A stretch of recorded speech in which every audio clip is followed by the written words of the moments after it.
What's happening, people? Welcome back to another episode of Red Divided. Myself, Tommy. You got Ade here. And you got your boy Ham, aka Bruno Fernandes. Realize I don't give United players no shout outs with the AKAs. That's kind of you, man. So Very kind of you. Yeah. True. To be fair, a lot of Arsenal fans has been giving them a lot of credit over the week. A lot of fans that said that Odegaard is better than him is coming back to say they don't think it's the case anymore. Whoa. That's what kind of That's what they're saying. what kind of flip flop fans are those? That's what they're saying. Promotion. I'm Just like they said last week, because they won one trophy, that makes them bigger. No, I'm just That saying. makes them bigger. I'm just saying. A lot of fans are apologizing to Bruno. This is a lot of Arsenal fans. Wow. I've seen So what about the United fans? sending The him letters, United fans, are they apologizing to They're Bruno? sending him To letters. who? To Bruno. Yeah, the United fans got to apologise to Bruno as well. Okay. They are apologising to Bruno. Okay. But I'm just saying, man, they've been apologising to our boy.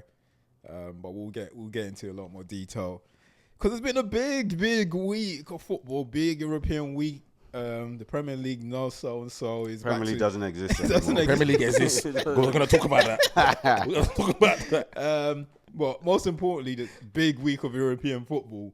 We go in depth with both competitions anyway. What's been happening? Good week. Good Good week? week. Yeah. Apart from football, good week. Good working week. Okay, that's not bad. And bank holiday tomorrow Bank as well. holiday, so exactly. Yeah.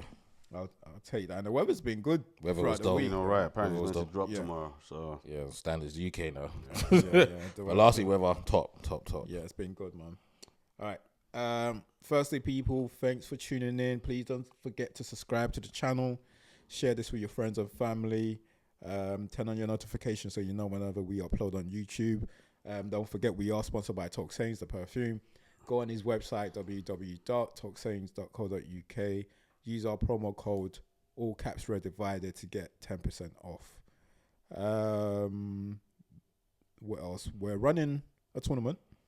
The first one is basically over, which is the Fantasy League football one, where you get free Talk Sayings perfume. Whoever wins the league, we believe Jude, who's currently You top might of be the generous table. though. You might want to give it to someone. It's true. I'm going to reach That's out what you should to do. him. Reach out to him. I'll reach give it out to to Tell me. him to give I'll it to a take listener. because he's wiped. He's bought the season like Liverpool. To be honest, he's probably won it since January.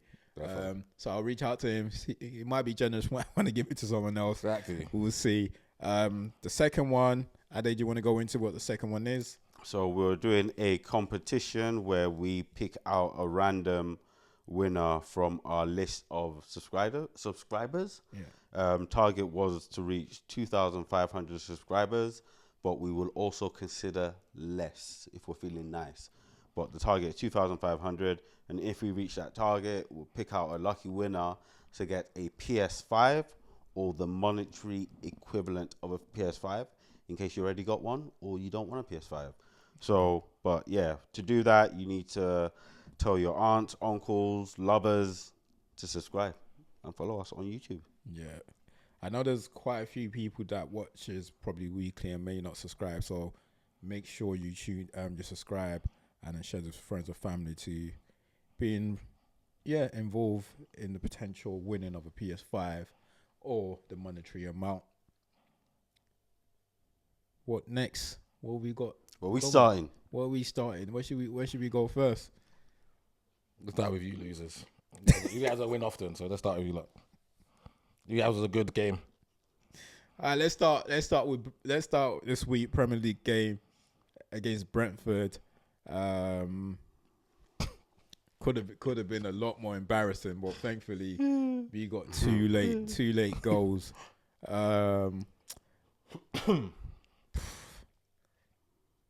Like, look, the youngsters that we started, they're not ready. They're not ready for the league. It's good for them to get game time. It's good for them to like get a bit of experience. But watching them today proves to me like they're not ready. Obviously, the experienced player didn't do any good anyway. They didn't help them. There's three of them though, innit? Yeah, there's three of the striker, Amas, Chidi, Fredrickson, and Amas. So yeah, the experienced player didn't really help them. They weren't great as well. Ugarte, he gives all the ball away so much. I may know, Like, I don't understand. Like, I will only excuse a defensive midfielder, yeah, when it comes to like what position in the middle of the park you want to play. If you're a defensive minded midfielder, I will only excuse those type of players in regards to we can't get the best out of him because he's not an attacking player. He's not a number 8. He's not a number 6. He's not a number 10. I'll excuse them. But like, I know a lot of people make an excuse for Maynard in regards to he shouldn't be playing number 8, or it should be a number 10. It should be further up. Bro, you're a midfielder. Play like a midfielder. He was all over the place today. He was giving the ball away non-stop. Like, I know you're coming deep for the ball. No one's asking you to do anything spectacular. Just simple passes. Keep it ticking. Like, no, I'm not making an excuse that he's better when he's off the striker of like number 10. You're a midfielder, bro. First and foremost, like, do what you need to do as a midfielder. So I'm not really excusing him. He hasn't been great. He's been, like, don't get me wrong, he does play better when he's playing that number 10 position, but you're a midfielder first and foremost. Like, if, perfect example, Bruno, Mount, even Mount, that's not the greatest. If Mount's dropped deeper, I'm sure he could do better than what Maynard does. So he wasn't great. None of them was great today, man. We managed to get the first goal, which was great, but then after that, the game just capitulation. It just swung, man. The 2 goals that we conceded in the first half were unfortunate. Obviously, the own goal by Luke Shaw, that was unfortunate. Amas has got to be stronger there. If you're competing with a player going for the ball, and even if you're not going to win it, like, you got to be stronger. He looked like he was scared. He didn't want to get hurt. He didn't want to get hurt. Yeah. And obviously, Damsgaard shot and came off Luke Shaw, so that's unfortunate. And then obviously the second one as well shows the inexperience of like the players sometimes.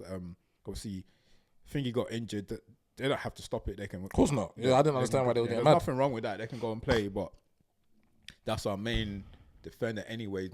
If they're gonna cross the ball, no one else is gonna win their header apart from the guy that's injured. So those 2 was unfortunate. So the second half, it is what it is. Like, I knew that was a game. To be honest, I didn't think he was gonna win the game anyway. But when I left the game for a while and I came back and I saw 4-1. So I'm thinking, what the hell's going on? I'm surprised it wasn't even more. Yeah, I thought, what the hell was going on there? But obviously, the 2 late goals did obviously just papered over the cracks. Yeah, paper over the cracks. Yeah. That's pretty much where it is. But are we still calling them cracks?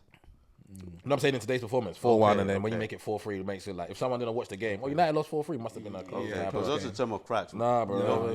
I have gaping holes, not cracks anymore.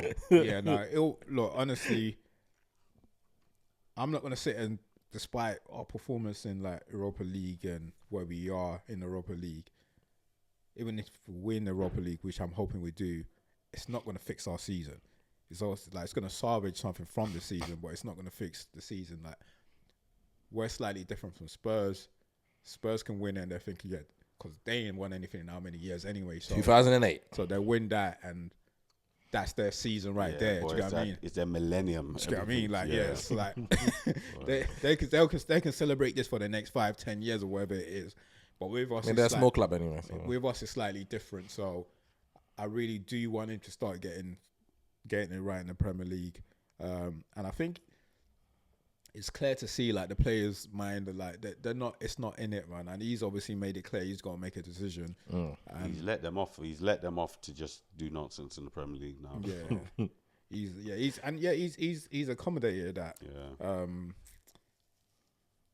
But it would be worse if we're not doing well in the Europa League. So I think we just move on from this anyway. But what's your thoughts on the game, man? Yeah, man. To be honest, before the game, I was like, this could be a heavy one. Just in terms of we're not playing the full team. And Brentford are potent. Yeah, they're potent when they attack. Yeah. So, yeah. They're capable football side. Yeah, very capable. Am I going to say I cared much? Even though I thought we might lose heavily, I can't say I did. It's one of those ones that I'm not coming to games, especially in the Premier League, with expectations. Like, I know what we are, and that hasn't changed overnight or during the week. It hasn't changed. So, without the European run, I know we're rubbish. But now you've emphasized that you're going to rest people and you're not taking the Premier League seriously. so it's even worse. I was just praying that if we concede 4, Mbeumo was involved in all 4, but it didn't happen. We'll take the assist. So obviously with the team sheet, I was like, okay, you know, they're just gonna beat us. Yeah, like, yeah. The team's not up to it, and then we score first, and I'm like, ooh. And it was a good goal. It was a good goal. I'm like, interesting. I still expect Brentford to score, but let's see if we can hold out for a draw at least. But then obviously everything happened. They went ahead. I was like, okay, now it's just going back. It's reverting to what my expectations were. Yeah. And then obviously we got the goals at the end, which made it seem not as bad. Good goal as well. Garnacho's goal, lovely. Yeah. And I'm happy to see Ahmad back as well. And I'm just you're yeah. back straight away and you're scoring. So it's a good feel. Even forget the Premier League, even just for the European run, it gives us an extra option. And you want your best players when it gets to the tail end of the season. But as we say, we're not just like letting them off for the Premier League, but it's done. The season is done. So I'm not going to be crying over spilt milk. It's like, no, you're showing me what you have shown me for the whole season. So this is what it is. It's been the worst season in United's history. It's just, and it just is what it is now. Like West Ham next week, I expect us to win. You at home? Just because it's West Ham. And you're at home, Yeah, because they're just shambolic like us. But other than that, I remember a couple of months ago when we sat here and I was like, I don't know if we're going to win another game this season. You guys were laughing at me. I think we've won 1 Premier League game since then. Yeah, I remember. I think we've won 1. Because you know, go, I'll let you finish. And I literally think we've won 1 since that time. And it just shows how bad we are. But I've sort of like written off the season. I'm going to focus on Europe. But when we come back after the summer holiday, I've got expectations for you. You see how the transfers go? But even without the transfers, I've got expectations. Because if you can't even pass your message across, even with who we have, we can't be finishing at the same level. Fair enough, we might not be doing top 5. I'm not expecting the same level. So even without signings, this season has to go down as an anomaly. Oh yeah, it has to. Yeah. So even without signings, I'm expecting you to improve drastically. With signings, we'll see how it goes. But we're not. We are who we are. But when I said it, everyone thought I was joking. What was you gonna say, Ham? No, because I remember what Ade talking about. And when I looked at the table and the points tally, I'm sure you guys were like 31 or 32 or late 20s or something. When I looked at the table today, you guys are on like 38, 39 points. You ain't past 40 points yet. And I couldn't, like, you know, when I looked at I went like this again, like, can't be true, bro. They must have. 40 points is what we used to say back in the day that to survive relegation or whatnot, you hit 40. And I was like, bro, there's 3 games to go and United haven't hit 40 points. Bro. So it just further emphasized how bad. Like, I know this is United's worst season. Everyone associated with United and everyone that watches, like, obviously we banter. But just seeing it there, like, live, like 35 games, 38 or 39 points. It's just, bro, how bad was this Premier League season for you? When did you go on holiday? January, isn't it? January. We won 29 points. When That's what I'm saying. The week Tom wasn't here. Yeah. The week Tom wasn't That's here. what I'm saying. We won 29 points. It hasn't moved. That's it. What? Since January. That's what I'm saying. The point, when Ade's brought this yeah. up, it was late 20s or early 30s that were on. We're in the first couple of days in May. You guys are on 38 or 39 points. Because when I brought it up, it was maybe like 4 games after Brighton. And when we played Brighton, I remember looking at it and saying, if we beat Brighton, we would have been 9 points off top 4. Yeah. I remember you 9 points off top 4. So it must have been 4 or 5 weeks after that. So we were early 30s by then. Must have been early 30s. Yeah. Boy. No, It's a total shambles, man. There's no other way to put it. And yeah, look, I don't think fans will be frustrated as well. Like in regards to today's performance, I think we all would have like written off the season. There's an acceptance, isn't it? Yeah, and then like now it's just okay, cool. Let's see what you can get us from the Europa League, and just let's move on to that. Really, is there anything else to touch on in regards to today's game? There's nothing else really. Obviously, it's unfortunate that De Ligt's injured again. Don't know how bad that injury is going to be, because we need as much. Like even if like they're not going to be good enough, wherever it is, we just need bodies. Option. I like having options. Yeah, we need the options. God forbid something happens to Maguire or whatever it is, and like the final comes up. Hopefully we get to the final. Then we just need as much bodies as possible. So hopefully his injury is not as bad as fair, but we'll have to wait and see to find out how bad it is. But yeah, look, let's move on to like midweek, which is a bit more positive. We went into the game in terms of with that the expectation of let's get a draw, and if we are gonna lose, let it be 1 or 2, nothing more than that. But we got obviously much better than what we expected. Much better, bro. Could have been different. The first 20 minutes, I watched the first 20 minutes. I think a lot of people came out of the game saying it's our best performance of the season, which I don't agree with, because if there were a more clinical team, we would have been punished within like the first 20 minutes of the game. A 3-0 win just clouds everyone's judgment. It just changes everything.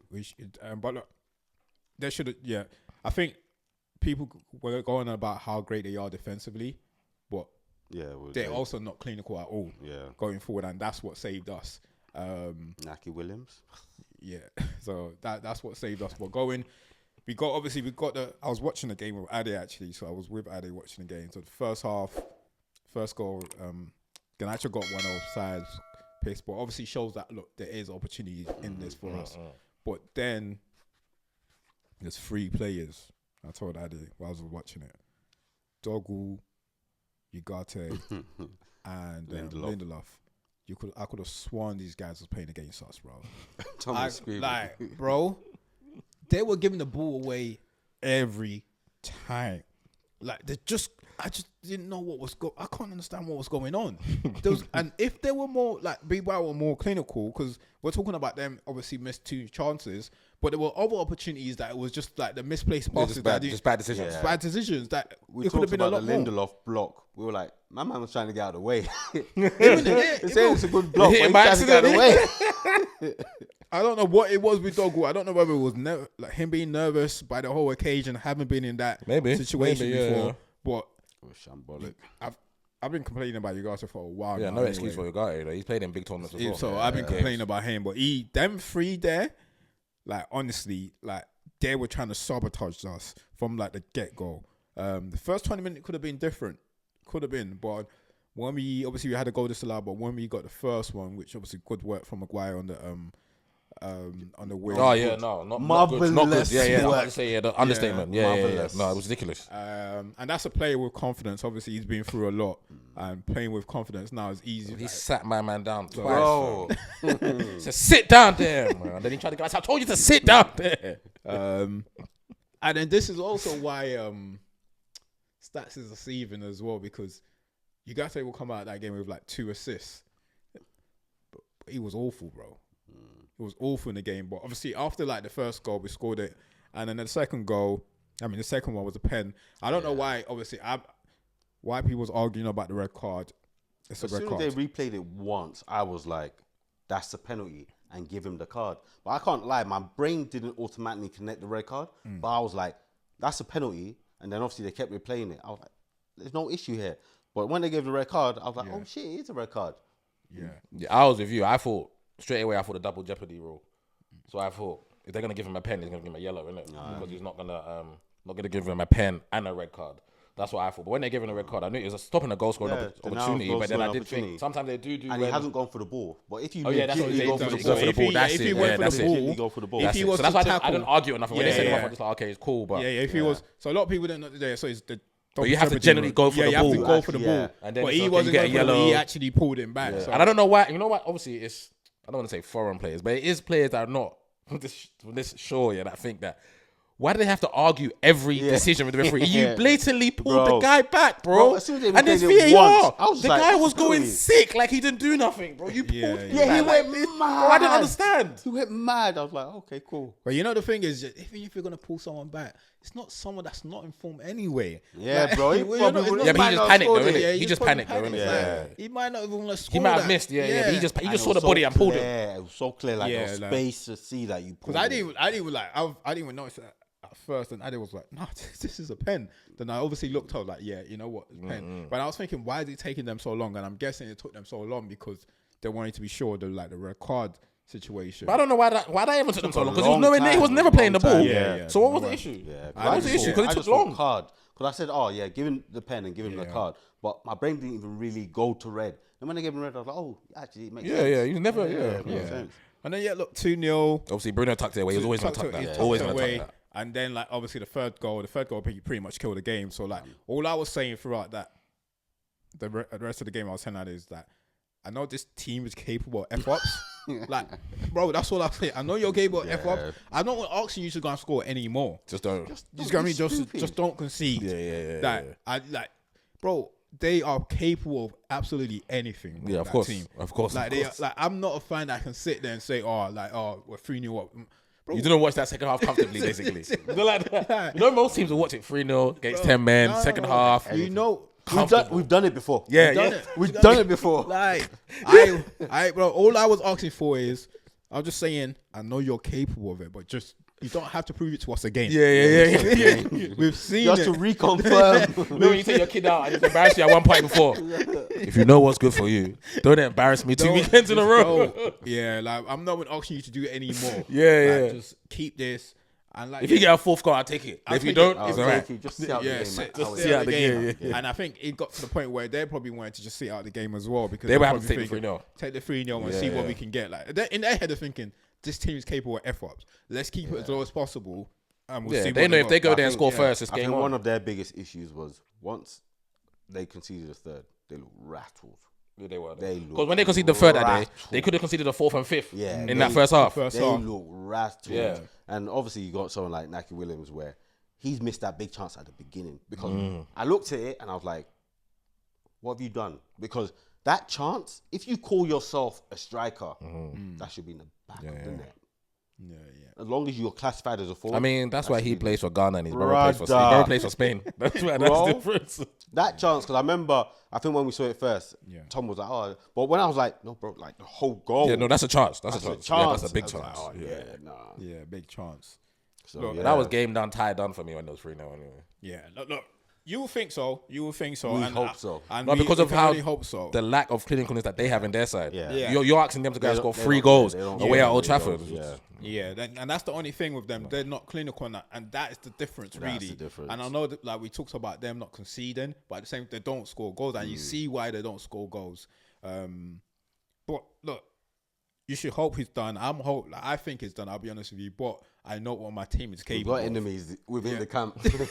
Luke Shaw, Lindelof, Onana. There's man in there that can fuck this up. Bro, there's players possible that is ready. That already was trying to sabotage from the get-go. Tom was livid at those guys. I just didn't know what was going on. Like these guys couldn't hold on to the ball. He was livid. Maybe the ball was hot. Maybe they were attacking. Dog was walking back. Dog was like, just be going. Look, it was I was ecstatic. I was so happy just to get something out of the season. So at least we know that hopefully, like, that's the final for us, and we'll see. Like, in the final, anything can happen. We'll see who we get. And we need money, bro. Yeah, Spurs have still got to play Bournemouth away from home, so we'll see how whether they're able to turn that around. Anyway, I don't want to play Spurs. Yeah, I'll be honest. I wouldn't want to play Spurs, man. Wait, for what reason? When was the last time we beat Spurs? Okay, you guys record against Spurs. Exactly. But that's it's okay. But then it's an us thing. Yeah, it's because not a Spurs thing. It's an us thing. Yeah. Because they're shit. Yeah, they're shit. And we lose to shit. But I'm saying, as in, they have no, like, this is a cup final. If you just write cup final Spurs, doesn't matter who they're playing. The other team's won. No, do you know what I'm saying? You know, if I don't see who they're playing, doesn't matter. The other team won. They got no pedigree. And Man United, who have recently, you guys have won League Cup, FA Cup. Yeah.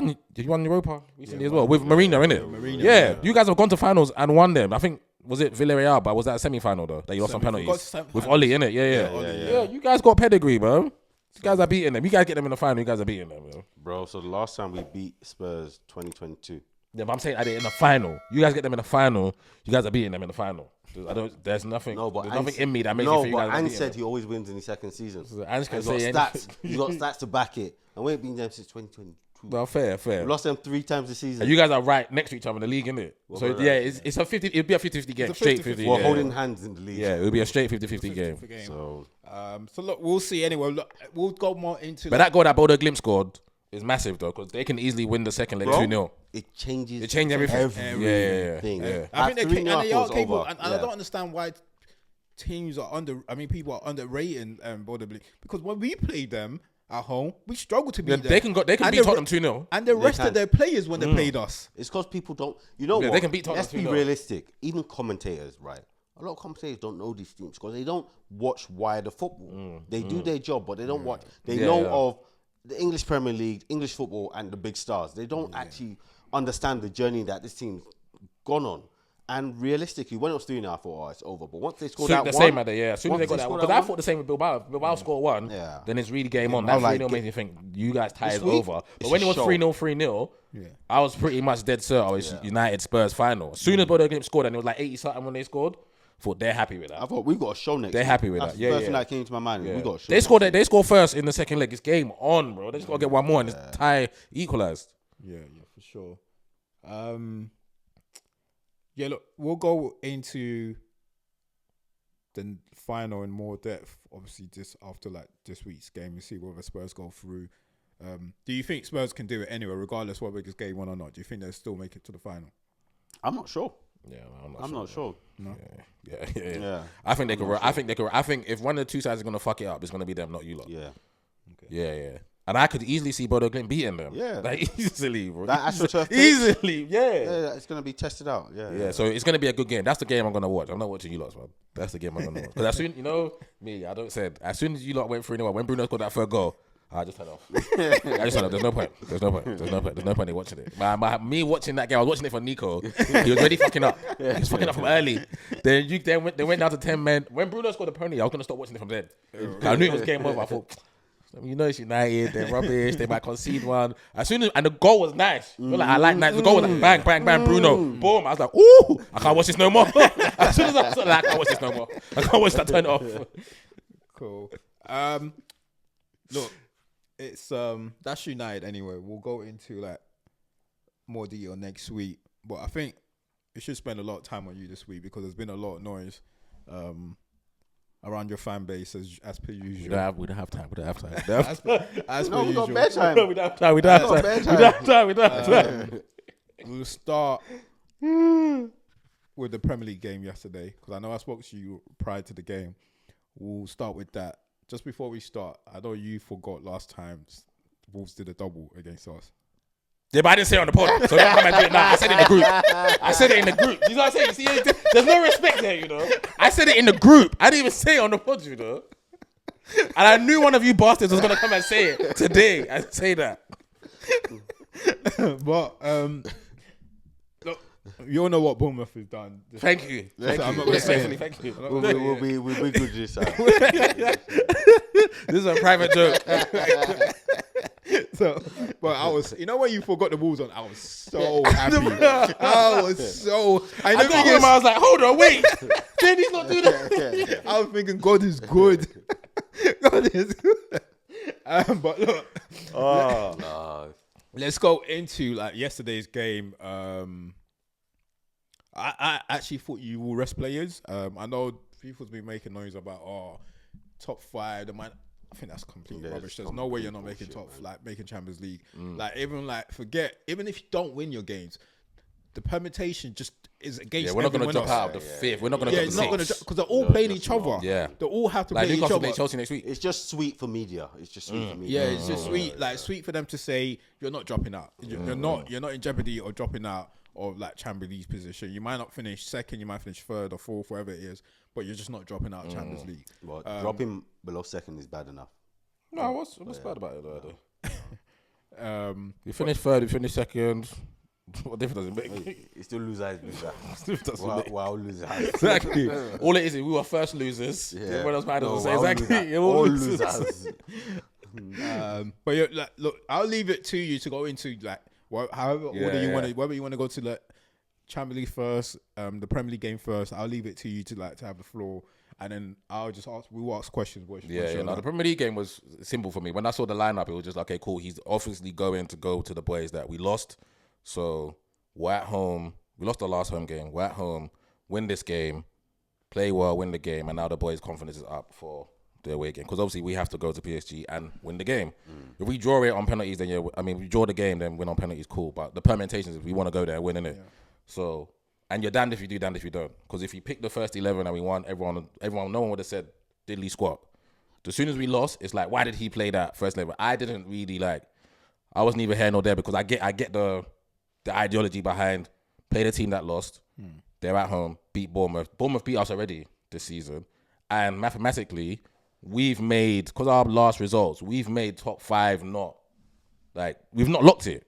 It's not locked. It's still mathematically possible that we might not get it. So I get the 2 permutations as to why he went with the first 11. Maybe he could have rotated a couple, but all he done was start Ben instead of Timber. Obviously, Timber had a knock, and then he brought Partey and started Trossard and whatnot. So when I saw the 11, I thought, cool, should play well. Started okay.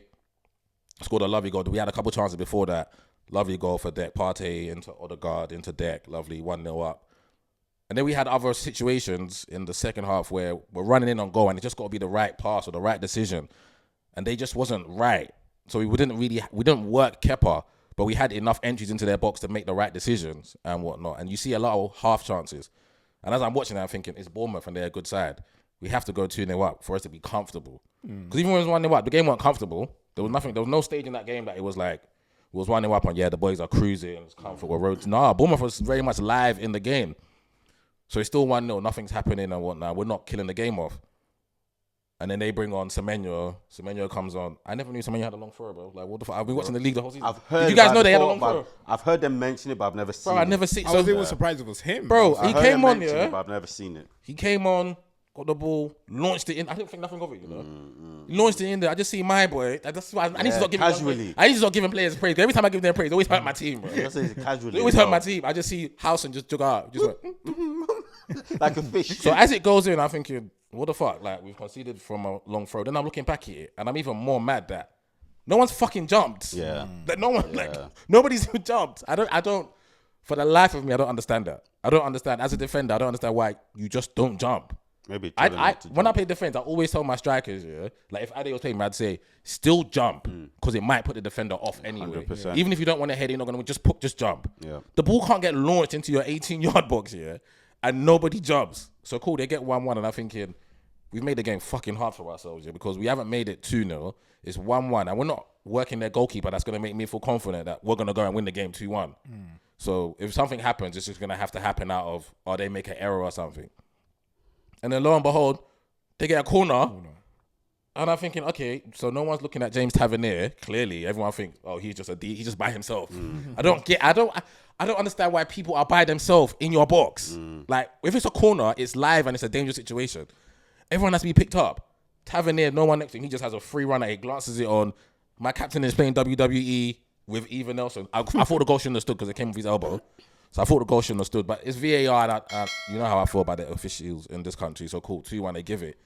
And when they went 2-1 up, there wasn't a fibre in my body that thought we're going to go on and equalise or win the game off our own accord. If we equalise, one of their players had to score own goal or Kepa would have had to throw it in the net. There was nothing from... And then obviously he goes to the bench. Then he tries. He brings Zinni on, brings Raheem on, brings Ethan on. And everything he done was just late. And I love Arteta, warm my heart. The only thing I have against him is I don't think he's proactive enough when it comes to the subs. And I think he's very risk averse. I don't think he takes enough risk. He doesn't. He's like, I'd rather not lose it than let me go and win it kind of vibe. So, but what the fan base is doing after in terms of thinking that we was dogs bollocks, we wasn't that bad. We weren't brilliant, but I'm telling you, their chances, my goalkeepers had to make a save in that game. They scored from a long throw and a corner. They've grabbed the 3 points and they've gone home. And kudos to them. We didn't break them down enough to go and win the game. But it's not the time for the fan base to start saying, strip the captain of his captaincy. And if Arteta doesn't win on Wednesday, get rid of him. We've got the biggest games of our lives on Wednesday. And as a fan base, what can we do to help the players, to alleviate the pressure? Support them. Be right behind them. Be behind them. Support them. Your people don't be doing that. We lost the game against Bournemouth. Cool. We lost the game. It's only the second home game we've lost at home this season. We lost to West Ham and lost to Bournemouth. We've lost 4 games this season. Liverpool have lost 2, right? Liverpool have lost 2 games, yeah. It's 2 or 3? 3 now. 3 now, okay, including today. We've lost 4. It's not the end of the world. And I always keep repeating that, but I feel like the fan base feel like if we lose a game, that's it. We're the worst thing since life. But we have a Champions League semi-final to play. I'm looking at my group chat. I didn't even say nothing in my group chat. I know the man that are going to watch it now, so they're going to understand why I didn't. But people in the group chat are telling me that they don't understand why I would still support him because we lost to Bournemouth and we're probably going to lose to PSG. Because you're not allowed to lose ever in life. That's the way people are looking at sports. But what now. I don't understand is it's a semi. So whatever your grievances, because let's just say the players do watch this social media stuff or Twitter or whatnot. That's not something that I want my players to see. I don't want any of that negativity or none of that to seep into my players that's going into the biggest games with them. Some of them have never played a Champions League semi-final. Some of them may never play another Champions League semi-final again.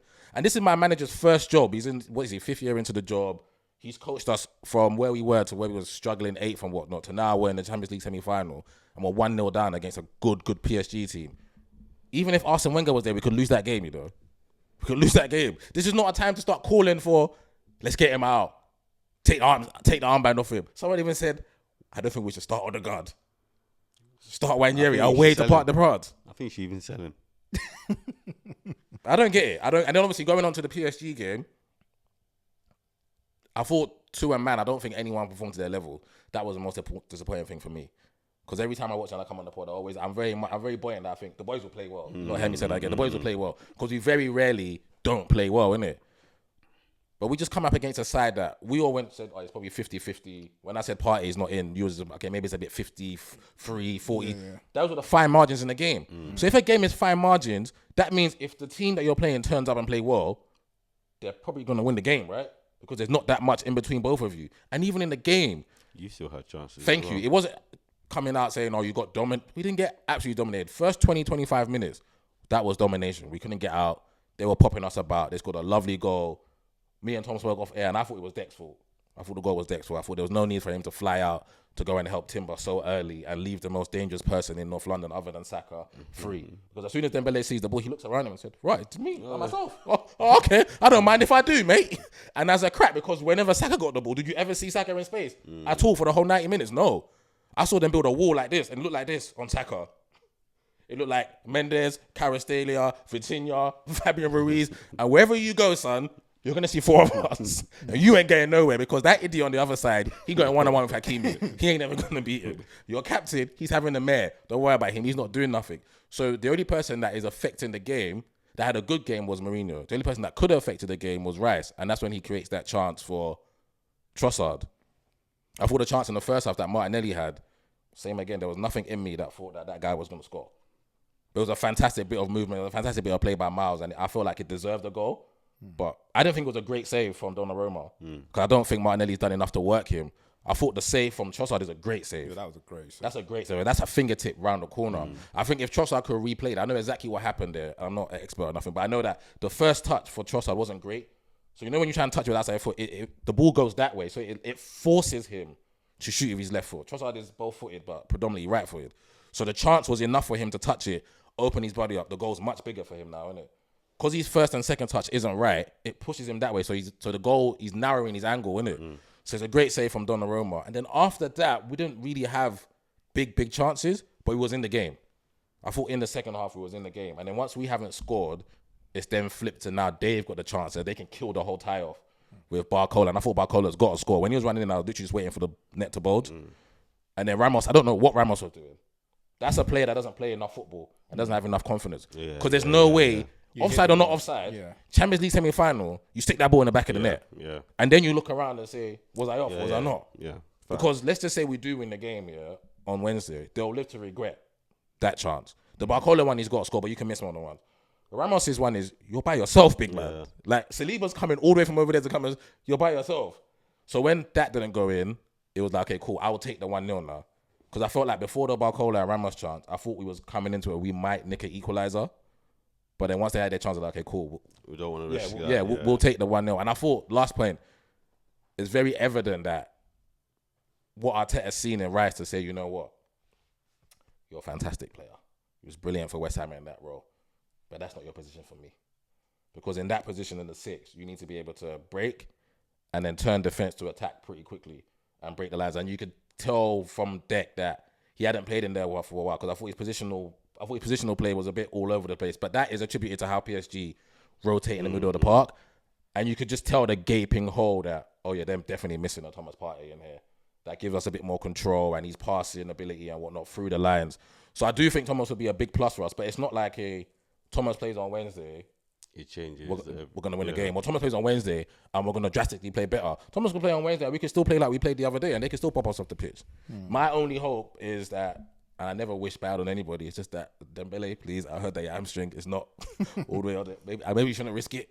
Maybe I'm just saying. Maybe you shouldn't risk it. Just if you risk it and it pops, I don't think that makes sense. You're having a great season. If PSG gets to the final without you, you can play in the final. Think about the bigger picture. Think about the bigger picture. And if you get to the final and win it, the Ballon d'Or's all yours, mate. So I'm just hoping that he don't play and they'll probably play Barcola or something. But I do think the fact that it's 1-0 gives me hope that anything is possible in the second leg. But the two performances that he put back to back with PSG and Bournemouth, and if I'm being deadly honest and I'm using my head, then we're not going to beat them on Wednesday. Add Crystal Palace into that. Yeah, we're not going to beat them on Wednesday. So I don't know what they're going to do from today, which he probably gave them today off, tomorrow, Tuesday. That's going to make them turn up on Wednesday and play the game of their lives. So hopefully I'm wrong and they turn up and they do play the game. But there's nothing from, like they say, from Palace to PSG to Bournemouth. And for me, it just looks like maybe, I don't want to say I'm finding an excuse with them, but are they just running out of steam? Like everything that's happened with the season, with the legs, the minutes in the legs and whatnot, the players that have had to overcompensate because of the players that have gone down, it just looks like the season is just flatlining now. Even in the league, we're going away to Liverpool. I can't tell you the last time we won at Anfield. We got to play Newcastle at home. Newcastle, we haven't scored against Newcastle. We played Newcastle 3 times this season. They've beaten us 5-0. And then we got Southampton away. That's the one that we're going to win. That one is for sure. 100%. That one is for 100%. Sure. So potentially we have 4 games left. There's one that I can tell you that we're definitely going to win. And if we was on pomp and whatnot, I would say out of the next 4, I could see us winning 3. But right now it's just hope and pray that Wednesday there's a miracle or something. But how we're playing right now, I can't see how we go over there and beat them. I can't see it. Fair.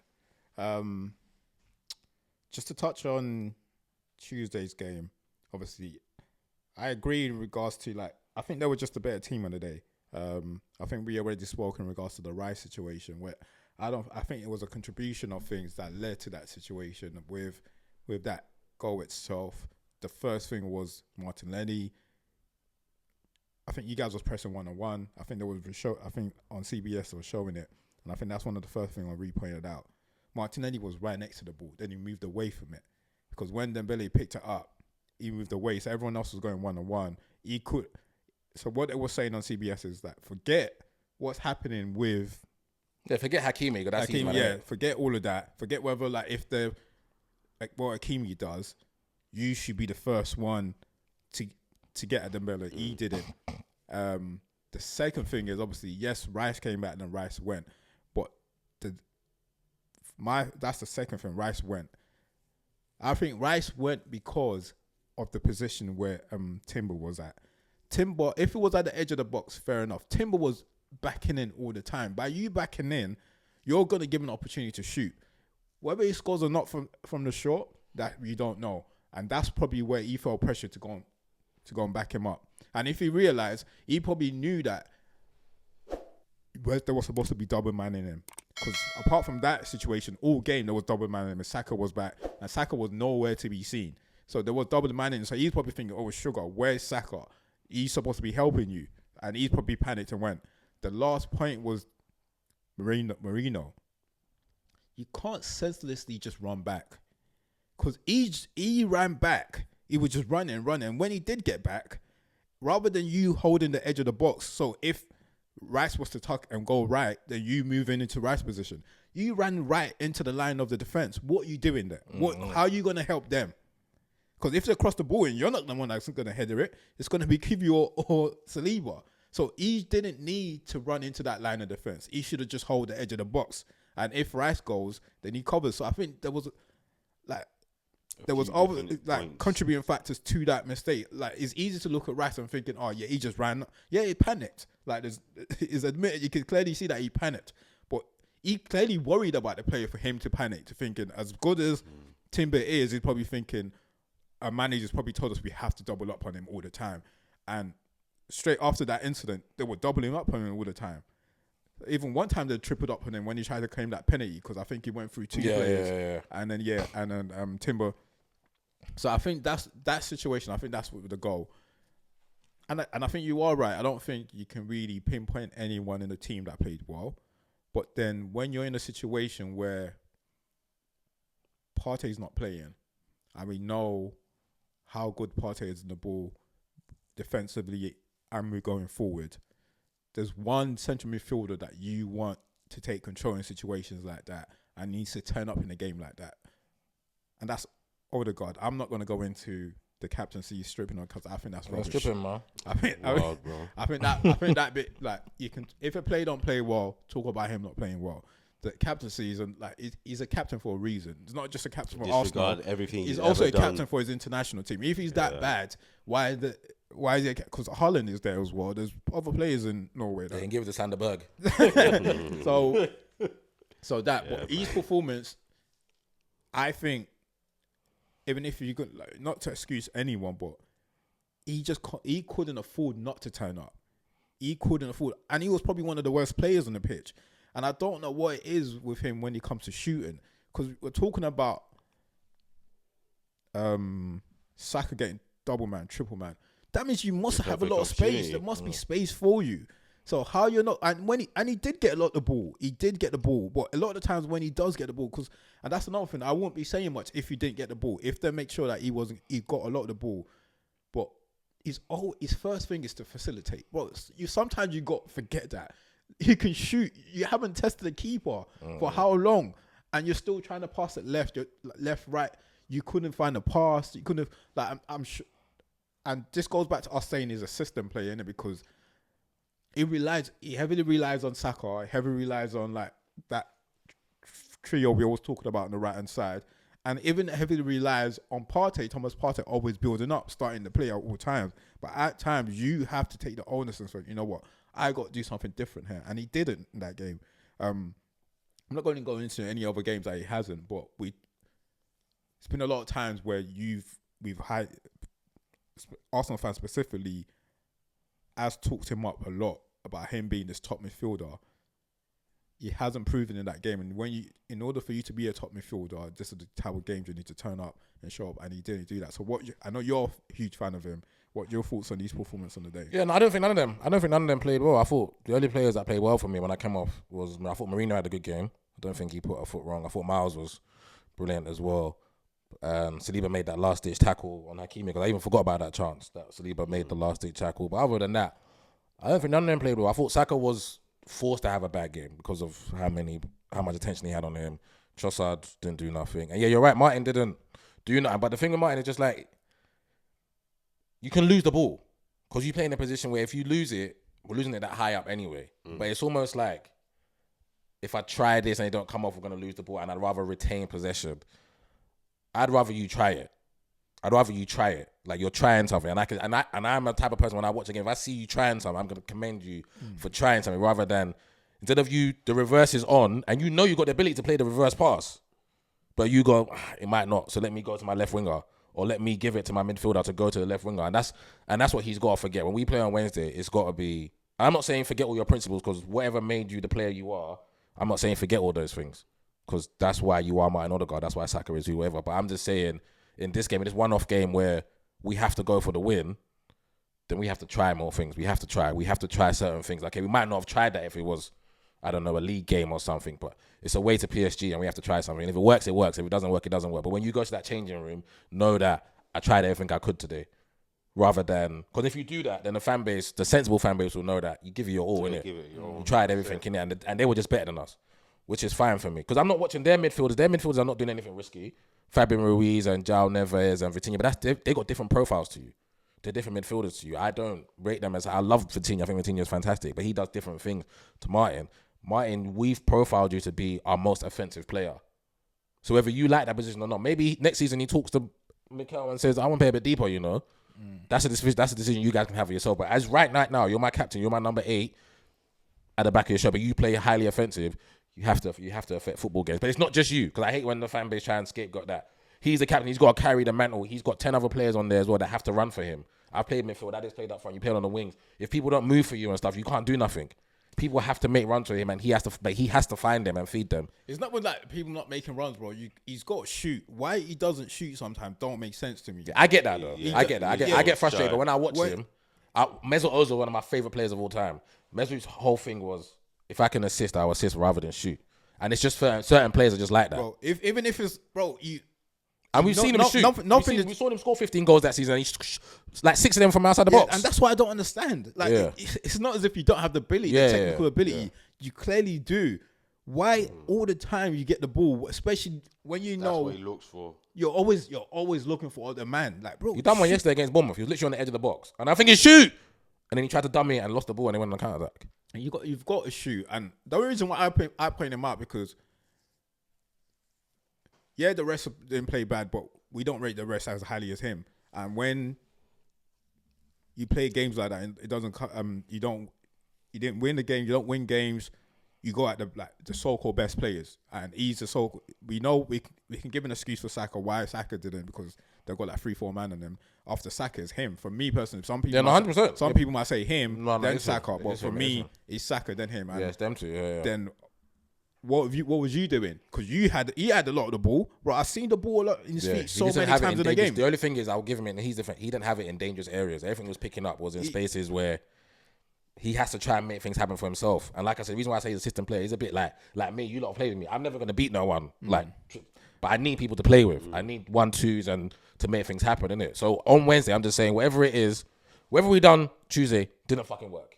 Yeah? So whatever I had to tell them, I need to see, my last point on this is, if it's still 1-0 and there's half an hour or 20 minutes ago, there's no fucking way, There's no fucking way I am watching my team still play with the back four and Rice and Partey and the front three. It is a Champions League semi-final. We're going for a trophy we've never won before. We have to try something we've never done before. So if that means after 70 minutes and it's 1-0, Kivior got to come off the pitch. Start doing some. And we got to go right centre back, and we get Wanyeri, and don't get Wanyeri on in 85 minutes, 5 minutes ago. Get him on with like 20, 25, and play him with Odegaard and with Saka and with Trossard.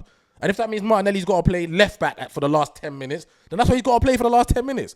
We have to have our takers on the pitch. And if that means us trying to chase it to get it to 1-1, it means we lose it 2-0, don't give 2 flying fucks. But do not, because I can just see it in my head now, we're going for the game and I still got a back four and I got Rice and Part. It will make me sick, bro. It will make me sick, bro. It will make me sick.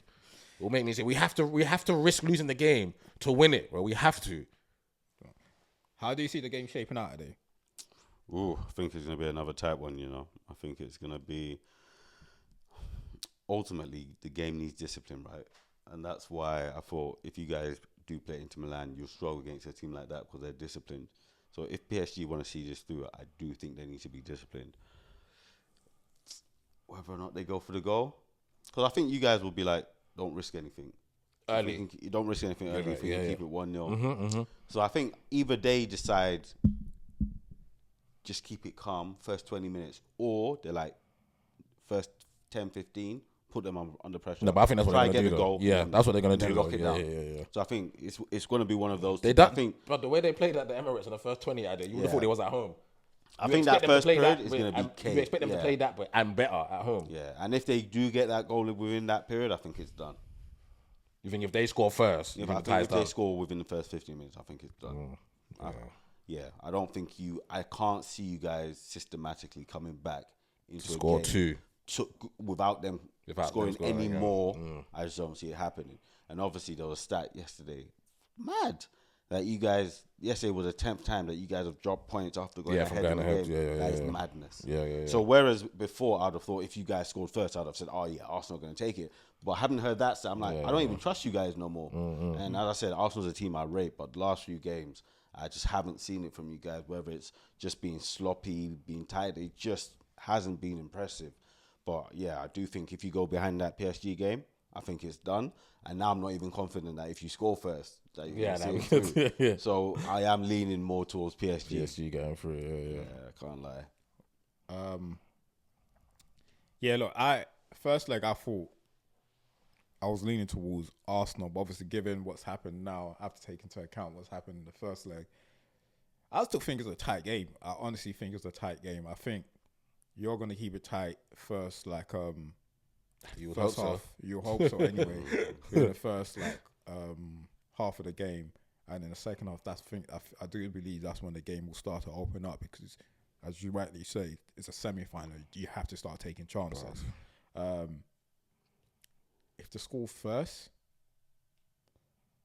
You know, the thing is, even if they score first, I don't think it's done because Yeah, I don't. yeah, There's because still enough, I think PSG misses like they're wasteful in front of goal. You need to understand that as well. PSG are wasteful. They're gonna create a lot of chances, but they are wasteful in front of goal. So that's the only reason why I don't think it's done. But they will need the level of discipline that they had at Emirates playing at home. So they will need that. So I don't because they like if they score first. Because how wasteful they are in front of goal, and only takes one really set piece, whatever, to quiet down the crowd or to get them nervous. Because even if they go 1-up and it makes it 2, and you guys get 1, it's game on.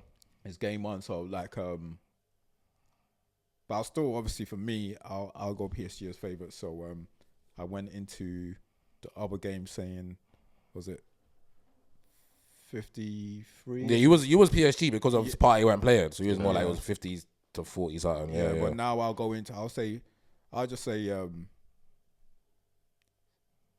55-45 PSG going into this game because 1-0 is a dangerous lead, and it just depends on that. If they can dominate the ball, how they dominate it, then I think it's game's up. I just don't know what I'm going to see. Like despite despite their performance on Tuesday, I still can't tell you, this is exactly what's going to happen. I still can't tell you that, we saw them against Villa, innit? We saw Villa take the game to them last 20, innit? Yeah. I think the only thing they've got going for them is that they're now at home and you guys proved that you can go away from home and definitely.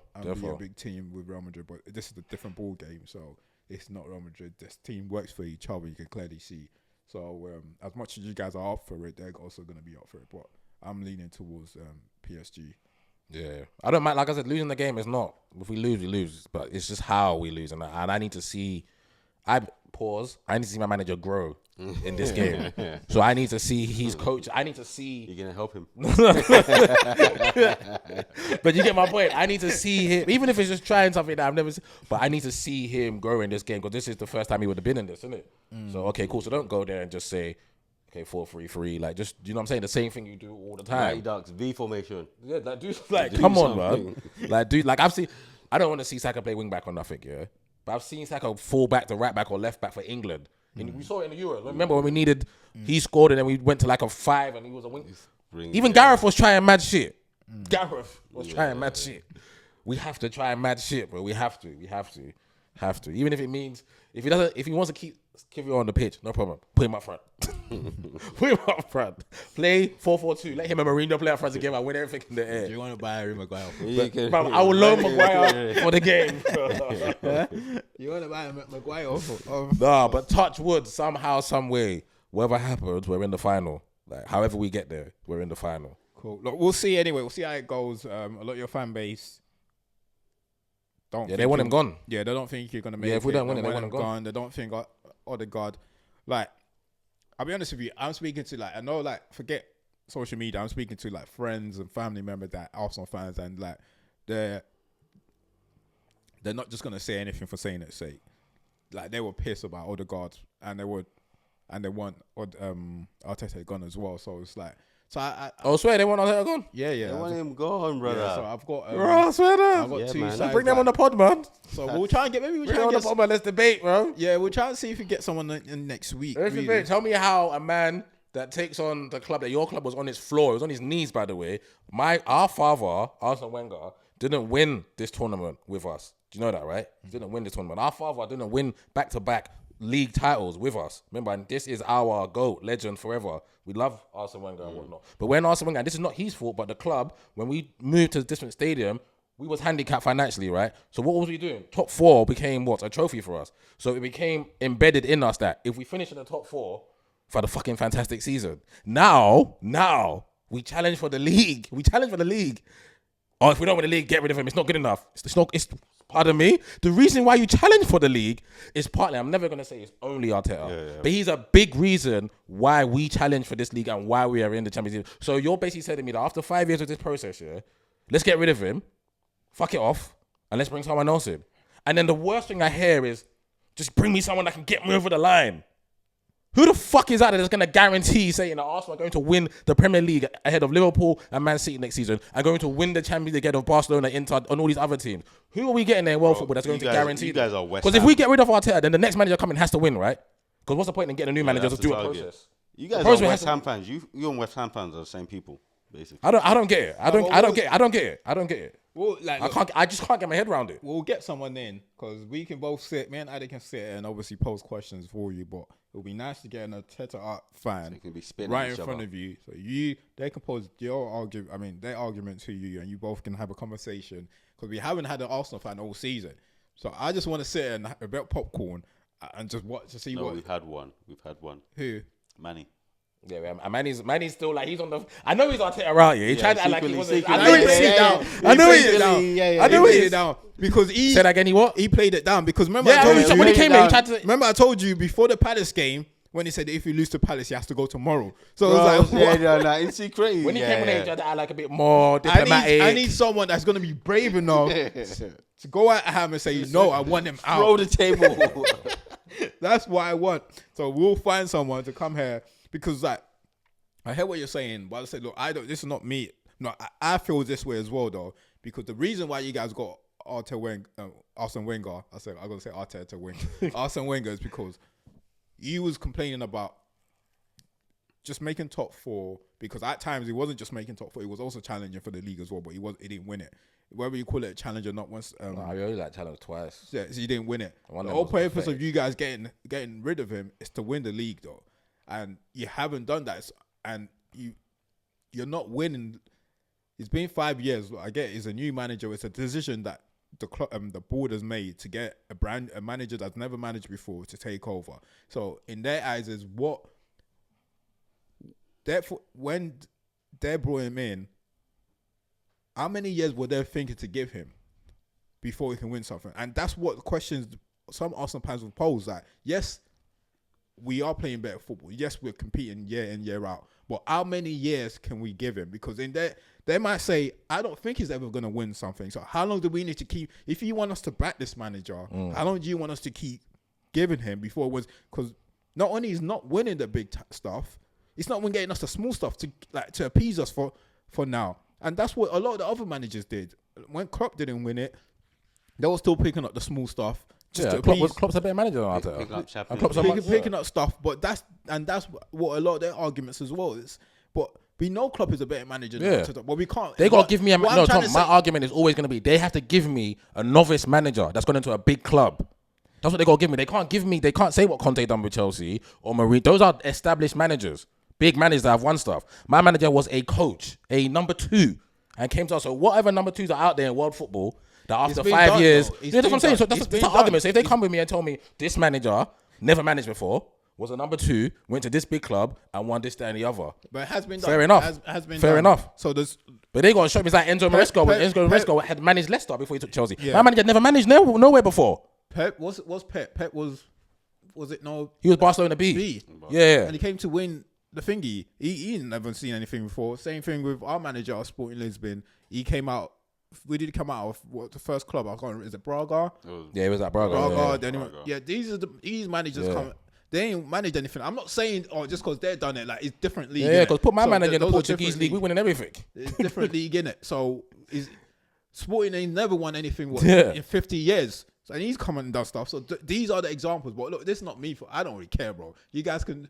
Yeah, but because Amarin is in this league now. Let me see him in 5 years' time. Yeah, see him 5 years. That's what I'm saying. Do you know what I'm saying? So for me, in terms of Arsenal, you can keep him forever as long as he doesn't win anything. I don't give a damn about Arteta. As long as I only give a damn about him once he's winning stuff. If he's not winning anything, bro, give him a lifeline contract. It's up to you guys. Give him another 5 years, bro. But yeah, look, hopefully we try and get someone in, another Arsenal fan, and see what their thoughts are, and then you guys can obviously have a conversation. Because we win the Champions League, what next? What are they going to say then? Are they going to want him out? Yeah. They're gonna want. I've told everyone that has. Because if we win the Champions League, don't fucking talk to me. Don't talk to me. Don't message me. Don't say fuck all to me. If they win anything, they're not allowed to celebrate. Yeah. We're gonna have two different parades. I've told them they should. We're gonna have the parade for the people that are tearing all the way. Then we'll have a parade for the flip floppers. I'm not saying that you can't. I'm not saying whatever fan you are. Remember, I'm never gonna police fans. You can support if you want them in today out tomorrow. I don't agree with that stance, but if that's what you want, good. But please don't let us party together. No, If but we win, don't let us party together. If every fan base have, because we've got that. Yeah, I've got a friend. I was So when telling we you the party, other don't day, party. I don't want to party last with them. season, they were saying we couldn't win the FA Cup. As soon as we won the FA Cup, they were celebrating. There were some fans at the beginning of the season that was laughing when we were saying, "Oh, we have a chance of winning the Europa League." But all of a sudden, they're nervous before games. Nah, but I don't want. Now they want us to. don't. They want us to win the Europa. But you Me, I'm get not saying you fighting shouldn't party if we win the Champions League. Just don't party next to me. Mully, jai elbow. I can fuck you up. Don't stand next to me, bro. Because I've heard some really negative things said this season. I'm like, if Arsenal win anything, don't celebrate, because what you're saying right now is wild. But is what it is. We'll get someone. Amorim started at Casapia, by the way, before he went to Braga B. And then he took Sorted. Before he went to Braga B. Yeah, come on, man. Come on. So What are you doing here? But then that's still within like 5 years, though. Yeah, right? what we doing He's here? won some. Yeah, it's within 5 years. Yeah. But look, I'm sure we can go on about other managers that just they've never managed before. But we'll get an Arsenal fan. I'll try my very best to get someone in next week. Should we go through like round up Those Premier League boring games that happened this week, bro. Dead football. Dead fantasy week as well, bro. I ain't even checked my team. Bro, I gave up on fantasy.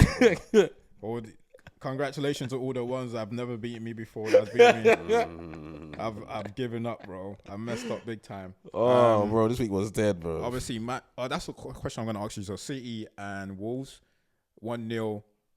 KDB obviously is in the interview on Friday. I can't remember what it was. He's saying that he still thinks he can still play in the Premier League. Is it someone that you can? When I look at it, I'm trying to think who will take him, and I'm thinking yourself and maybe Villa. Those are the two clubs. Yeah. But would it be someone that you take on? Within a heartbeat. Yeah. Within a heartbeat. The only thing is, it's the financials, isn't it? It's just for someone that is, let's call a spade a spade. I love KDB, my favorite. He's injury prone now, isn't it? So it's just, can you justify paying him over 300 grand a week? If he's going to say, I'll take a lot less, because he can't play 50 games. He's going to be a bench player. He's not going to play 50 games. Yeah. And that's, a top side is going to play 50 games. I don't think he will ask for that because Do he you know what would I'm know saying? himself that So- he knows that he can't play like this amount of games. So, because I'm thinking, if he's saying that and Man City are willing to let him go, it's got to be a numbers thing. It's got to be a number. Whether Man City can't make the numbers work with him. No, Man City probably just say it's done. You're done here. Yeah. Like we need to step to the next level, and you are a great player. Have But been that's a it, great but player. right But now, your time is gone, and that's it. And so I think you got that's to make it. those difficult decisions Yeah. sometimes. You can't be sentimental because you've been there. Yeah, for if they so feel long. but the fact that he came out and said, I can still play at this level. Yeah. So he just That's why I'm shows thinking why Man City won't keep him for another. Because he's the type of player that if he tells me I've got more in me, I'm gonna get all that more out. They probably decided what we've seen. It's not enough for us. Yeah. But if they're gonna pivot to Morgan Gibbs White, though, that's what it's looking like. And that's Is another that- thing. is that, I don't And he get can what's play going on there. I guess Morgan Gibbs White can play 100 games. 100 games Yeah, a season. But even that Morgan Gibbs White thing. Because I was gonna ask you how you felt about that. Because I know how you feel about him as a player. I don't see him as a City player. I honestly don't get it. Yeah, it's a different He's profile. not- He's a runner. Like he's runs with the ball. This is like he just. It's not a tick-attacker thing. I look at. He can play though. Morgan can play though. We can't Play- deny play- that. Yeah, Morgan can play A though. man drop. But he's That's what I'm saying. a runner. But I look at the plays that they brought across. But Morgan Gibbs White is not different from me. Obviously, maybe a bit he can run more, a bit more aggressive than who the City's got playing at right back now. What's his name? Oh, Nunes. Matthias Nunes. It's a similar profile. So I don't really get why they're pushing so hard for him. You brought Calvin Phillips, that's probably a better technical player than Morgan Gibbs White. Yeah, but And he can't get a game for you. So I don't know how this guy's going to get a game. yeah, Morgan's not gonna play that deep though, isn't it? He's not gonna play as deep as Calvin was battling with Rodri. Morgan Gibbs White is gonna go into the most attacking role behind Haaland. That's what he's gonna play. But it's got to be a bit more technical. Like City players are technical. Like, But I think he'll hang though. I think Morgan can play. I think Morgan will I'm hang. sure. If they got I'm Phil, sure. if they got all the other players in there, Phil and James McAtee and Kovacic and whoever else they got I don't in see there, it, man. If like, I honestly, I think Morgan can hang. I think he'll be all I'd right. love to see it. If they get him, like, Yeah, I let- can't see wanna how see he it. immediately fits in. I just but don't yeah. see it, man. The way City plays, I can't see it. Or let's see if they're gonna drastically go away from how they play, because you know what City like. They like to pop it around. He's not gonna get the space that he's running into now. When Yeah, no, he'll have to refine his game, but then he might just end up like Jack Grealish. we'll see, bro. He might just end up like Jack. And this is what I'm trying to say. I can't see it. I would love to see it. I can't see it. You don't need to spray like a 50-yard pass like into space, because that's what you're doing. In I'm not saying like he's not a good player, but I at times think Morgan can play, man. he's spraying at 50 yards because you got players that can run into space while not looking. But this time it's got to be precise. Your passes. it's got to be intricate passing. So I don't see it. I want him to go there. If he's gonna go there, prove me wrong. If they want him, then they must see something in him that makes him think that. But Pep must see something in him. I think, I can play. He can play for me. There's a lot of play that went bad. That went badly. That they're not doing nothing. Like Calvin Phillips don't want him. He didn't do nothing. Yeah. They spent 100 million on the thing. They don't want him. So I'm not. Who? 100 million on Grealish. Jack. Yeah. They wanted him badly. See what I'm saying? There's players that went badly that don't end up fitting. So they screamed and raved about Nunez, and now they're playing at right back. Right back. Yeah. And Pep came out and said that I don't think he's smart enough to play inside. And that's my point. He raved about him when Wolves bought him. Yeah. So even before he bought him, he raved about him before then. So if you're saying that about him, what makes you think Gibbs White can do that? Yeah. This is what I'm confused. Like I would love to. When I did see the links, though, I was a bit Gibbs White. Man, I didn't think but. I'd love to see it happen, though. Yeah, I'd love to see all my black players make it. I just want to see how it works, because if this guy that you're saying that you was raving about now don't have the brain to play midfield, is now playing right back. And he's doing all right back, by the way. Yeah, he is. Well, he's not much different from Thingy. I honestly don't think he is. But it'll be interesting to see. It'll be interesting to see where KDB goes and if they get Morgan and how that works out. Cool.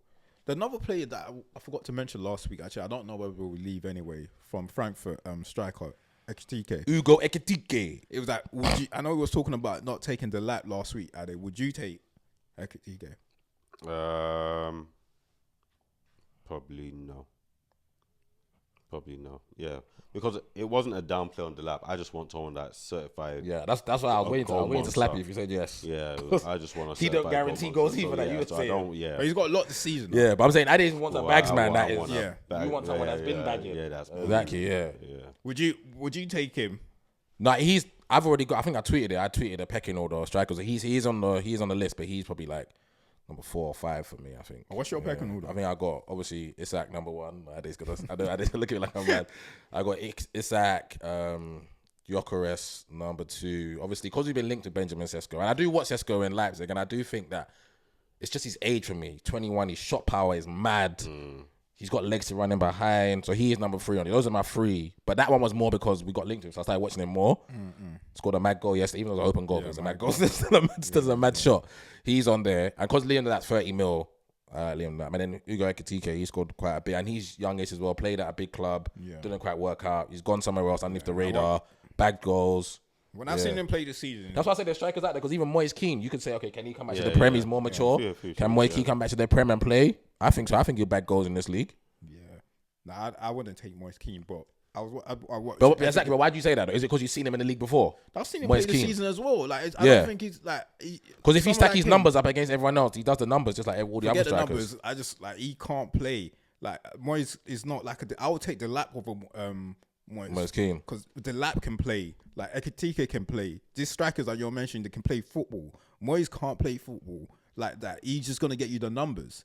And he's not guaranteed to get you the numbers because he hasn't got you numbers consistently. This is one of the first season. This is his first season. Numbers, so I can't now. But then that might be the Hugo hasn't been. He hasn't been. No, but he can play. I'm talking about he can play. But then Moise Keane, so he's got numbers this season and he can play. One season, so it's. No, I'm saying, and same thing with Moise. If I have to pick one, I'd rather someone that can play and just goes this season rather than someone that I know that can't play but just got numbers this season. So that's that. So I wouldn't. That's what I'm not discrediting what he's done this season, but I wouldn't take him. I think he's had a good season because all the strikers you mentioned, those guys can play football. They can play football. So, but I don't think out of all of them, he's the only one that I don't think can play.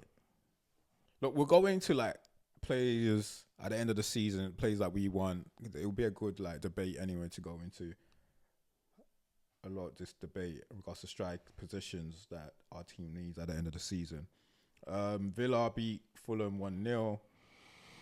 Yeah, good game. Good game. Yeah, I think Fulham had their chances. And Villa had chances. Oli Watkins was just missing chances. He was just missing for fun. You only had what chances you lost? I only saw him have one. I only saw him have one in the second half. Probably had like 3. He had a header in the first half. Yeah, that's first half. Then I had one more apart from the header in the first half. I can't remember what it was. Probably had at least 3. I'm the one that bought him, bro. I bought him these chances. Yeah, he was missing chances. Because I said he was one in the second half that I saw him miss. Yeah, he missed a few. He missed more than that. And by the way, if we was doing like a team of the season for a late runner, Tillemans would be in my team of the season. He's been brilliant. He's been absolutely sensational. No, I think It's been all right at the beginning of the season, but it's just I'm saying, if it was to have a late it run, didn't though. catch the eye like the rest of the other players. But yeah, it's been brilliant. He's moving different in there, man. Everton gave away a 2-0 lead to Mad. Ipswich. I didn't Yeah, see that one come. we're safe anyways. That's fine. Nothing. The relegation game, relegated team games. Leicester, Southampton. Leicester wanted to show that they're still mighty. To show they're still That's how you know mighty. Southampton that shit, bro. Let's look at the They're clean still sheet against them. mighty. I scored 2. Yeah, 2. Jamie Vardy, we got to clap for Jamie Vardy though, man. Oh yeah, Jamie. I don't think he's retiring, but he's leaving. But he wants to. He's Leicester, looking innit? for a club in the Premier League. Do you Wait, think someone takes did he him say on? that? Yeah. He didn't say that. No, he said he still thinks he can play in this Yeah, league. he said he thinks he can play. He didn't say that No, he wants that. but obviously, that's him saying I want a team in the Probably Premier can League. play in the league. Who's taking Jamie Vardy? I don't want him to do that. Just, you're a legend. You've won the league. But just go and play. I would go to the championship and That's go what and I'm score saying. 30 No, goals. no, I think he should go back to like Fleetwood or something. But that was I'll even go te- to the championship. that was and even play. telling He can Ade- score 20, 30 in the championship. So why don't he just stay with Leicester then? You're saying he should go to another club in the championship. I don't and think they bag? want him. I think Yeah, agree but between he should both go to of them. another club and Yeah. bag in the championship. Yeah, I was even bag. saying maybe Wrexham can pick him up. Yeah. That's what I was He will thinking. Score goals in the championship. But he's saying that he wants to play, like, he still thinks he can do a job. I reckon he'll be top goal scorer in the championship. I guess him and KDB has been having words in it. They both still think they could do it. The ones Welcome to Arsenal. Yeah. Both of them. I'm mad. Oh, man, you guys need a striker, bro. Brighton, Newcastle 1-1. I didn't rewatch that game. Just penalties, shouts galore. But my man is not okay, you know. Do you not see Minte? Yeah. You see, this is why I love AFs, yeah. I'm an AF. But I love the AF that come over from Africa that don't know how to behave. What do you do? Newcastle is your parent club. We all know that. He didn't play a minute there. He scored against them, yeah. Yeah. If you saw the celebration that he was doing today, his own players was looking at him like, bro, you all right? Yeah. Because he was saying he's not going to celebrate. But then he started pointing to his Brighton badge and saying like, nah, like, so you could insinuate like saying, oh, I'm not staying here or this is not my club or, but he was just doing too much. Like you scored, you don't want to celebrate, go away. They did buy him. Yeah, but you know what I'm saying? Like he was just moving They mad. did buy him. It was confusing. He was confusing, bro. He was like pointing at the badge like, you would have thought he was on loan or something like, okay, yeah, he's there, but he can't score again. You know what I'm saying? This is where conspiracies start. West Ham and Spurs 1-1. West Ham are so And terrible. Chelsea beat. Spurs are terrible, bro. West Ham are terrible. West Ham are terrible for not being able to beat Spurs. Yeah, maybe. Because isn't that 15, 16, 17? Yeah, we're brothers. All three of you, We're holding innit? hands. Spurs, you, West Ham. Anyone that's not getting relegated that could be below both of us is mad. It's crazy. Yeah. Wait, quickly, this has been going down the rounds. I want to ask you that. Because obviously you just said West Ham 1-1. Better player. Just better player. Quick, ball knowledge. Jarrod Bowen, Brian Mbeumo. Who's a better player? Ooh, I would take Bowen. That's just me, pure. Yeah. Oh, that's a tough one. That was a tough one. Because there was a couple other ones and I was answering It's a them tough quick. question. Bang. But But then when I'll they take said Bowen and Mbeumo, I was like, ooh. That's a Yeah, tough one. It's a tough one, but I'll take Bowen. I might just have to take him back more, I might have to. It's a tough one, bro. That's just me being respectful because 9 times out of 10 I go for the black player. But just me being respectful, Bowen has given the consistency over a long period of time. There So I have you to go, respect that. I have to respect that. Who did you go with, Ham? I went with Mbeumo. If I'm talking game, like game for game, I'm taking Mbeumo just for that game. I think if I'm a left back, I don't want to play against Mbeumo before I don't want to play against Jarrod Bowen. Not to take nothing away from Bowen, he's going to score. Yeah. But if I'm a left back and I'm coming up against Mbeumo, I don't want to play against someone that can go left, right, got pace down the back. Not saying Bowen's not quick as well, but yeah. I'll just edge. Like Tommy's percentage, 51, 49. 51, 49 and Mbeumo. Tight. Very It's a tough tight. It's one. very It's tough, tough. but yeah. It's one of those because they're both give it consistent. to 'em, They're yeah. both consistent. They've both got like Yeah, different I'm just thinking over elements to course their of game. And years. Jarrod does double digits for that West Ham team years. every Yeah, year, yeah, religiously. Double digits. That's the reason why. But Mbeumo, no disrespect to him. Cool. All right, last game's Chelsea, Liverpool. Good performance by Chelsea. Very good. Even though Then Liverpool, like, Yeah, Liverpool have been really on it anyway. So, it makes the top 5 race Yeah, even defo. more interesting because Defo. Chelsea still got to play Forest. They still got to play Newcastle away. Newcastle next week. away. So that's a tough game. See how that game goes. Yeah. Because both of them are level on points. It will make it more interesting if Forest can win tomorrow. If Forest don't win tomorrow, then they'll be 3 points ahead of Forest going into that game. So even if one of them lose that game and Forest win, next week because Forest playing Leicester at home, I believe. Yeah, They'll still be ahead of like Forest anyway. So I think Forest should. It'll be interesting if Forest wins tomorrow because Forest has got Chelsea at home last game of the season as well. No, it's gonna go to the last game of the season though. So it's interesting that top 7 to see who gets Champions League, Europa Conference. That's gonna go down to the last game of the season. Yeah. Because even like that conference position is hotting up with all of Fulham, it. That's what I'm saying. That's Brentford, literally going to go down. And Brighton, all those 3 teams, they're trying to get the conference position as well. So we'll see. All right, cool. Let's go into the game. We don't have much time, so we just got to do it quick. You've got a good one for us this week, Ade, Yeah. Slightly different. Slightly different. Oh my God. That's normal. What do you mean? Slightly different. So is it still 10 questions, yeah? Still 10 questions. Ease you into it.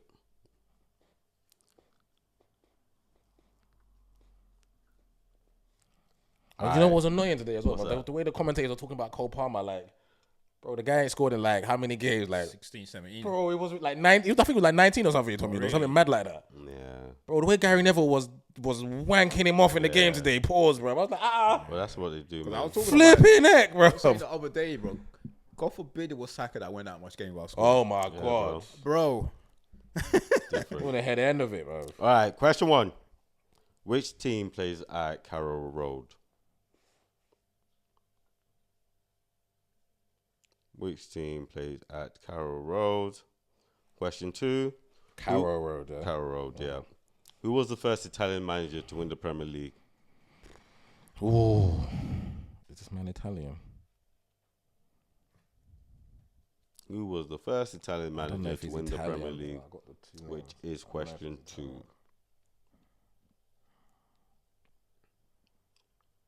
my man Italian? Is he Italian? Moving on to question 3. Which player has played for the most teams in the Premier League? I'm supposed to know that. Which player has played for the most teams in the Premier League? Who's the journeyman? Is it bait? Or is it not bait? I didn't get it immediately. Oh, okay. So it could be a... Who's played for the most teams? Well, the thing is, everyone has random facts in their head. So Yeah, you never who's know. played for the most teams, though? Most Premier League teams, yeah? How many Italian managers won that? I just need to know if this brother's Italian, bro. I don't know if he's Italian or not. I think I know now. Question 4. Who played for the most teams? Random. It's another Italian one. I'll come back Which to that. Italian player became the world's most expensive player in 1999? Italian player became the world's most expensive player in 1999. This might be a trick question. Let me see if I get it right. I'm gonna go left field. There's nothing tricky. It's Italian and most I'm expensive. gonna go left. No, I'm gonna go left field with it because I know what was expensive about the player, but I don't know if he was the most expensive. The most like in the world, yeah. Might as well have a guess. I might as well. Which Italian became the world's most expensive player in 1999? No. Might as well have a guess. Question 5. Sevilla have beaten 2 English teams in the final of the UEFA Europa League. Liverpool are one of those teams. I was just about to write Liverpool. I was just about to write Liverpool. Who is the other? Oh man! I was just about to write Liverpool.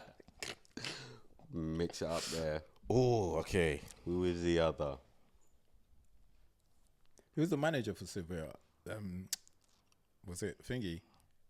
What's Aston Villa's manager now? And I have no idea who was at that point in time. Probably was, but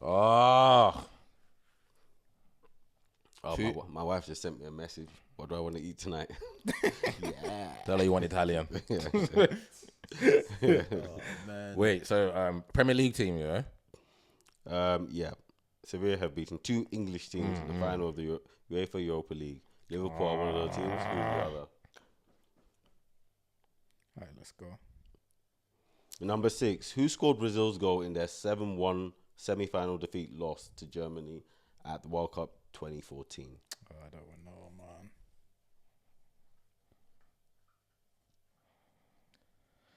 Seven-one. That can be anyone, bro. 7-1 now. I wasn't concentrating on the 1. I was concentrating on the 7. Should have figured out somebody will ask you that question at some point. It's in true, life. you know. One day in life. One day in life. Who's got that one goal? One goal. I'm trying to think who's in it. There's only 2 players I can think of. And I'm just going to go. And when I give you that, you can be like, oh. Question 7. Was it a striker? True or false? I'm just going to go. Gareth Bale is the most capped player in Wales' history.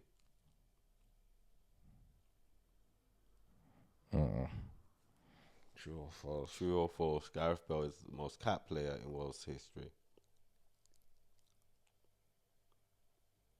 I'll be surprised. I don't know. I love that question. There's only one other person I can think of, but I don't know if he played more than Gareth Bale. Don't have confidence in the answer. That's the issue. Even though it's a true or false, it's not. Yeah. Question 8. I know who the other person is. I'll tell you before you say the answer if I'm right. Doesn't matter. It doesn't involve anything. Doesn't matter. Bro, I don't know if it's my man or him. But you can say Tom and Jerry. It just still doesn't answer my question. Oh, this is gonna bug me. I know I'm gonna get it wrong. All right. Question 8. Name the year. Galatasaray won the UEFA Cup. Oh my God. Luis Figo joined Real Madrid, and Manchester United withdrew from the FA Cup.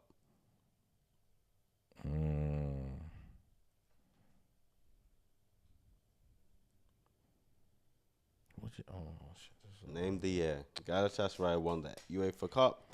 Luis Figo joined Real Madrid, and Manchester United withdrew from the FA Cup.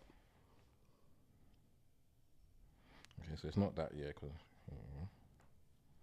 it's not that year because. What's that, number 8 or 9? That was question 8. We need to do Okay, question 9. He won. La Bombonera is a stadium in which country? You just want us to get one for No, this. but this one, I'm surprised you don't know it. No, you want us to get one in this La thing, innit? Bombonera is a stadium in which country?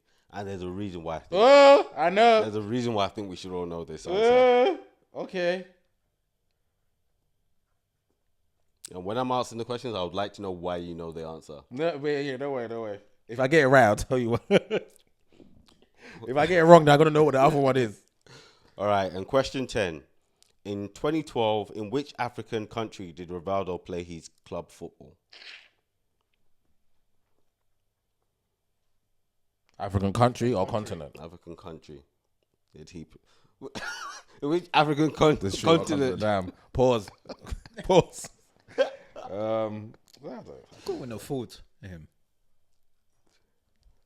You know, he got to a point that he was just going everywhere. Okay, wait. What's number 3 again? Quickly, let me just guess it. Which player has played for the most teams in the Premier League? Let me just guess. I think I get like only 2. I get 2 right. All right, everyone ready? Maybe 3. Yeah, this is. All right, let's flip the I'm gonna boards. get like 1, bro. Let's flip the boards. Who plays at Carrow Road? The only one I know is Carrow Road is definitely Norwich City. Norwich City. After that, everything else is a Who failure. was the first Italian manager to win the Premier League? Who you got? Conte. Ranieri. Ancelotti. I knew. I didn't think about him. I don't think about him. Which player has played for the most teams in the Premier League? I just put James Milner. I just guessed. They're actually young. Marcus Bent with 8 teams. I was never gonna get that. Ben? Yeah. Which Italian player became the world's most expensive Is it in Buffon? Is it I right? said Buffon. Christian Vieri? No, do you know why I said that? Bro, Because I know Buffon was the most expensive goalkeeper. I knew he went for a lot of money. Christian Vieri. Nah. Sevilla have beaten 2 English teams in the final of the Wait, UEFA should I rub one of them Europa out? I League. still put one. I put one of the other. Okay. Delete one from your place. Okay. There, yeah. And show the board, please. Probably that Who one. did It's you probably pick? wrong. Who did you pick? Fulham. Who did you pick? Fulham. Who did you have before? Middlesbrough. It's Middlesbrough.